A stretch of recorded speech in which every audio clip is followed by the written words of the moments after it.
Me now is the leader of the Students Supporting Israel group, Yadegar. Thank you for being with us. So you're back in class. How do you feel about being back to school right now, and any concerns given the developments overnight in the Middle East?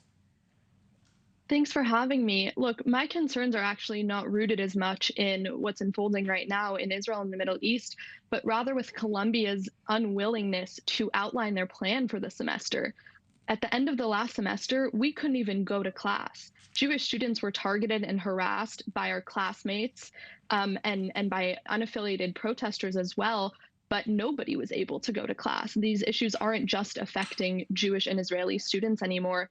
They're affecting everyone. Just this morning on my way home from class, I walked through what was a pretty large picket in front of the main entrance to campus, and students were handing out flyers that said, quote, "We will emerge upon you from where you least expect it." That's a quote from the Al-Aqsa Martyrs Brigade, And if that's not threatening disruption and threatening violence potentially, I don't know what is. So I'm very concerned that this year will be no better than the last and potentially will be worse for Jewish students and, again, for everyone. This summer, Manoush Shafiq announced her resignation as the president of the university. What, if anything, are you hearing from leadership about what you're seeing and so far have experienced?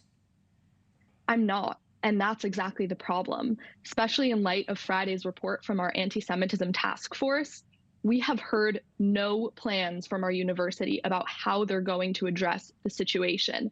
And I am trying to remain cautiously optimistic that they, have some sort of plan and that there are details that they just maybe aren't revealing. But I have no reason really to believe that things will be better and that the administration will keep us safe. They have security all over campus. Students have to swipe their IDs to get onto campus, but that's addressing a symptom, not the root of the issue. And that's doing nothing to curb, like I said, the intimidation, the harassment, and even the violence that is being directed at us Jewish students by the Free Palestine protesters. And I hesitate to even call them pro-Palestinian because, frankly, they're not. These protesters are anti-Israel, anti-Jewish, and anti-American as well.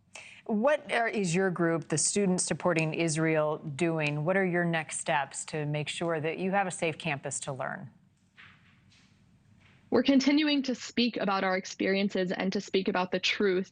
I would say with confidence that our group is more pro-Palestinian than Students for Justice in Palestine or for these groups that claim to be pro-Palestinian that are calling for violence and continued war and intifada.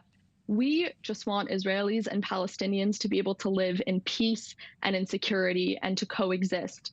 But that isn't the dialogue on campus, and we're really working hard to change things from a grassroots level. But again, we need to work with the administration to ensure that they can do their job and keep their students safe and keep their campus running. And that's something they failed to do last semester. Take me inside. It's first day of classes, but what the conversations are like inside your classroom and among the staff, some of the professors. Is this being discussed once you all close your doors, sit down and absorb the surroundings?